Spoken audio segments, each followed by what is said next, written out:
এমন এক আজব বোর্ডিং স্কুল যেখানে পড়ালেখার বদলে রূপচর্চা করানো হয় আর তাদের নিয়মিত ভিটামিনের নামে এক ধরনের ট্যাবলেট খাওয়ানো হয়। রাতে ঘুমানোর আগে সুনু মেখে ঘুমাতে হবে বাধ্যতামূলক। কিন্তু গল্পের টুইস্ট তখনই আসে যখন তাদের ভিতর একটি মেয়ে এই বোর্ডিং এর ভয়ঙ্কর সত্যটা উন্মোচন করে। রহস্য ঘেরা সাইকো থ্রিলার মার্কামারা এই গল্পের কোন কোন জায়গায় ব্যথা গো। Filmy doubt presents level 16। গল্পের শুরুতে কিছু বাচ্চা মেয়েদের দেখানো হয়, তারা ফ্লোরে খেলা করছিল। তাদের কোনো মাঠ নেই, এটা একটি বোর্ডিং। অনাথ বাচ্চাদের এখানে রাখা হয়। এই বোর্ডিং এ কোনো জানালা নেই, বাইরের পরিবেশ দূষিত। এই বুঝিয়ে তাদেরকে এখানে রাখা হয়েছে।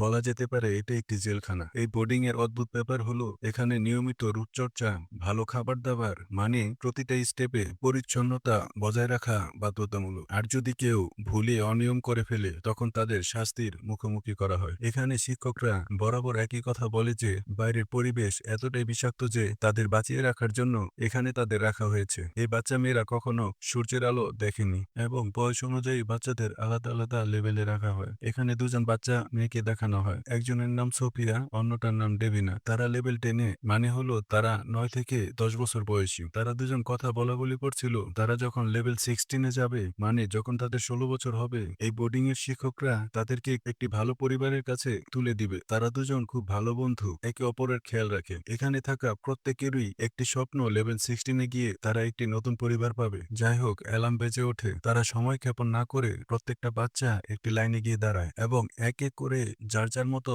তারা মাউথওয়াশ করে। এরপর তারা ক্যামেরার সামনে এসে দাঁড়ায়। তাদেরকে ভালোভাবে লক্ষ্য করা হয় তারা নিয়মিত গালে সুনু মাখছে কিনা। তারা এক এক করে সুনু মাখছিল। এমন সময় সোফিয়ার সাবানের টিব্বা পড়ে যায়। ডেবিনা তখন তাকে সাহায্য করতে গিয়ে তার সিরিয়াল মিস হয়ে যায়। নিয়ম ভঙ্গ করার অপরাধে গার্ড এসে তাকে শাস্তি দেওয়ার জন্য নিয়ে যায়। এটাই রুলস। মাথায় খুশকি জমলেও তাদেরকে শাস্তি দেওয়া হয়, কিন্তু এখানে কোনো পড়ালেখা করানো হয় না। এরপর ধীরে ধীরে 6 বছর কেটে যায়। বাচ্চারা এতদিনে বড় হয়ে গেছে। তারা টিভি দেখছিল। তারা প্রতিদিন এক ভিডিও দেখতে দেখতে বিরক্ত। অদ্ভুত ব্যাপার হলো তাদের জ্ঞান হওয়ার পর থেকে এই একটাই ভিডিও বারবার দেখায় স্বজন হারানোর বেদনা। মানে তাদের বোঝানো হয় রূপচর্চায় আভিজাত্য, তোমরা যাই কিছুই করো তোমাদের রূপের খেয়াল রাখতে হবে। আবার অ্যালার্ম বেজে ওঠে। তারা সবাই এক জায়গায় গিয়ে জড়ো হয়। বোর্ডিং এর প্রিন্সিপাল অ্যাঞ্জেল লালুসা এসে ঘোষণা দেয় যে তারা লেভেল 16-এ পৌঁছে গেছে। সে বলে, তোমরা কিছুদিনের মধ্যে সুন্দর একটা পরিবার পাবে, বেশি ফালাফালির দরকার নাই, তোমরা রূপচর্চায় ব্যস্ত হও।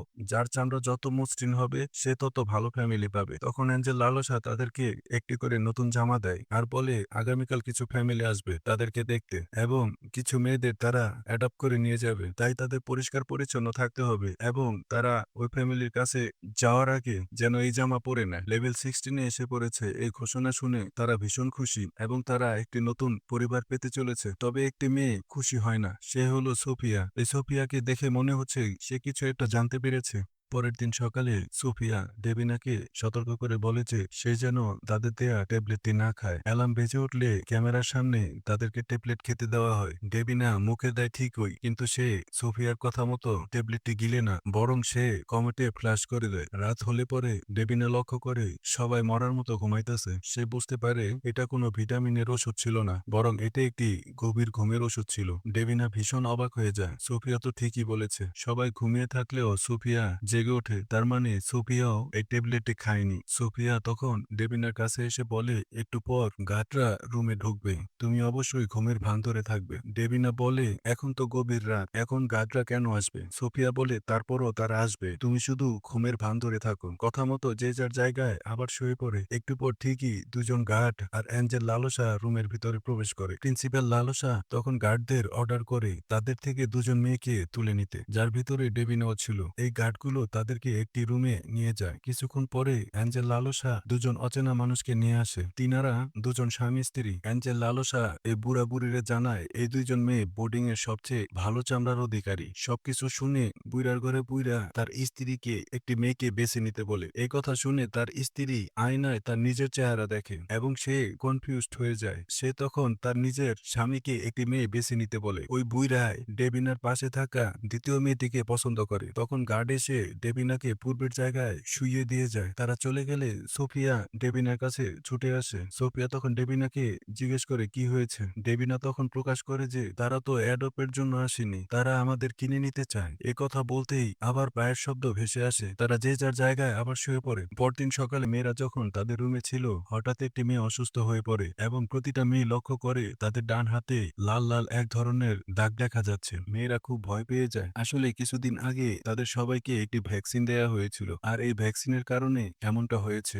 ডেবিনা ও সোফিয়া তারা এখন আর ওই ভিটামিনের নামে ওই ট্যাবলেটটি খায় না। রাত হলে পরে তারা কথা বলা বলি করছিল। এতদিন তাদের সাদা ট্যাবলেট দেওয়া হতো, লেভেল 16 এসে তাদেরকে নীল ট্যাবলেট দেওয়া হয়। তার মানে তাদেরকে আরো পাওয়ারের ওষুধ দেওয়া হয়। ঘুমের ভিতর তাদের সাথে কি করা হয় তারা কেউ বুঝতে পারে না। সোফিয়া আরো বলে তারা দুজন একসাথে পালিয়ে যাবে। ডেবিনা বলে এখন সময় হয়নি। আসলে সে আরো বুঝে নিতে চায় এই মেয়েদের সাথে কি করা হয়। অন্যদিকে অ্যাঞ্জেল লালসা ভ্যাকসিনের কথা জিজ্ঞেস করলে ডক্টর কাউরা জানায় মেয়েদের বারবার ভ্যাকসিন ও ট্যাবলেট খাওয়ানোর ফলে প্রতিটা মেয়ের স্কিনে একটা রোগ দেখা দিয়েছে, আর এই রোগের কারণে তাদের জীবন নিয়ে নিতে পারে। অ্যাঞ্জেল লালসা তখন বলে তাহলে আমাদের ব্যবসার কি হবে? ব্যবসায় তো অনেক লস হয়ে যাবে। মেয়েগুলোর চামড়া নষ্ট হওয়ার আগে যা করার খুব তাড়াতাড়ি করতে হবে। রাত গভীর হলে গার্ড এসে সোফিয়াকে তুলে নিয়ে যায়। ডেবিনা তখন সোফিয়াকে খুঁজতে খুঁজতে বাইরে চলে আসে। সে এমন একটি জায়গায় চলে যায় সে জীবনের প্রথম আকাশের চাঁদ দেখতে পায়, কিন্তু সে পালানোর সুযোগ পেলেও তার প্রিয় বন্ধু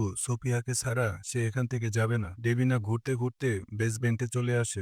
সে জেলখানার মতো অনেকগুলো কক্ষ দেখতে পায় এবং সেখানে সোফিয়াকে দেখতে পেয়ে তাকে উদ্ধার করে। তখন তারা দুজন মিলে এখান থেকে বের হওয়ার রাস্তা খুঁজছিল। তারা হাঁটতে হাঁটতে অন্য একটি কক্ষে চলে আসে। তারা সামনে অনেকগুলো মৃতদেহ দেখতে পায়, যার একটার ভিতর তাদের পরিচিত সহপাঠীর নাম দেখতে পায়। হ্যাঁ, রিতা তার নাম। মৃতদেহের কাপড় সরাতে তারা চমকে ওঠে, কারণ মৃতদেহের গায়ে কোনো চামড়া ছিল না। পুরো দেহ থেকে চামড়া কেটে নেওয়া হয়েছে। সোফিয়া ভয়ে আঁতকে ওঠে। তারা জানে না আসলে তাদের জন্য কি অপেক্ষা করছে। ডেবিনা সোফিয়াকে নিয়ে পালাতে চাইলে সোফিয়া বলে বোর্ডিং এর আরো সাথী যারা আছে তাদেরকে নিয়ে একসাথে তারা পালাবে। কথা মতো সোফিয়া তাদের সাথীদের সব কথা খুলে বলে এবং প্ল্যান অনুযায়ী তারা ডেবিনার জন্য অপেক্ষা করবে। অন্যদিকে ডেবিনা বোর্ডিং থেকে বের হওয়ার রাস্তা খুঁজছিল। সে অন্য একটি কক্ষে চলে আসে। সেখানে আগে থেকেই টিভি চলছিল। ডেবিনা টিভিতে যা দেখে তাতে সে চমকে ওঠে এবং প্রথমবার সে সত্যটা জানতে পারে। সত্যটা হলো এটা কোনো বোর্ডিং স্কুল না, এটা হলো একটি ক্লিনিক। এখানে কচিকাঁচা মেয়েদের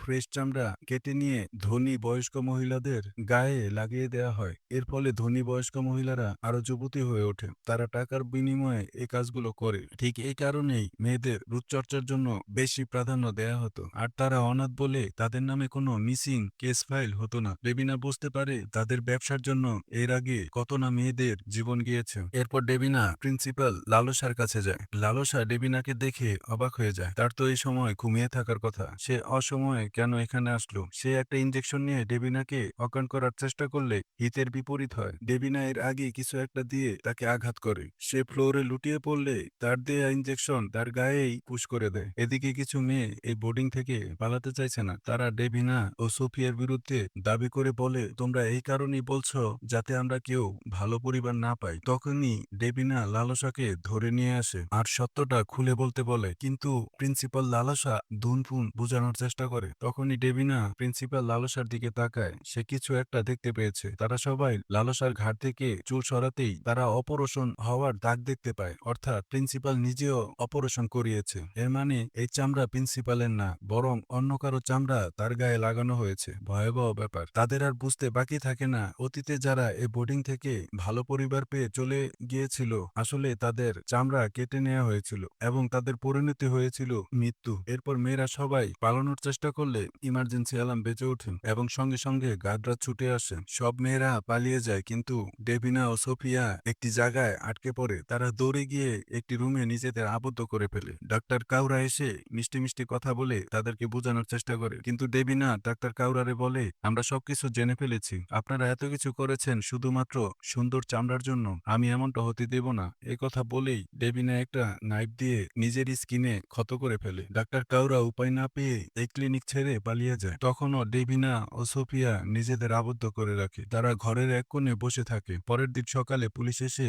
তাদের উদ্ধার করে। তারা এখন সুরক্ষিত। আসলে যারা পালিয়েছিল ওই মেয়েরাই পুলিশকে সব সত্যটা খুলে বলেছিল। এর ফলে পুলিশ এসে তাদেরকে উদ্ধার করতে পারে। গল্পটি এখানে শেষ বিষয় মার্কা মারা নতুন কোনো গল্প নিয়ে আবার হাজির হব। ততক্ষণ আপনারা ভালো থাকবেন, লাইক দিয়েন, পাশে থাকবেন, কমেন্ট করেন। কমেন্ট করলে মন থেকে একটা হাসি দিব, প্লিজ কমেন্ট। আর যদি পারেন সাবস্ক্রাইব করেন, না পারলে তো আর কিছু করার নাই। জোর করে তো আর আপনাদের জয় করা যাবে না। ভালো থাকবেন, বাই বাই।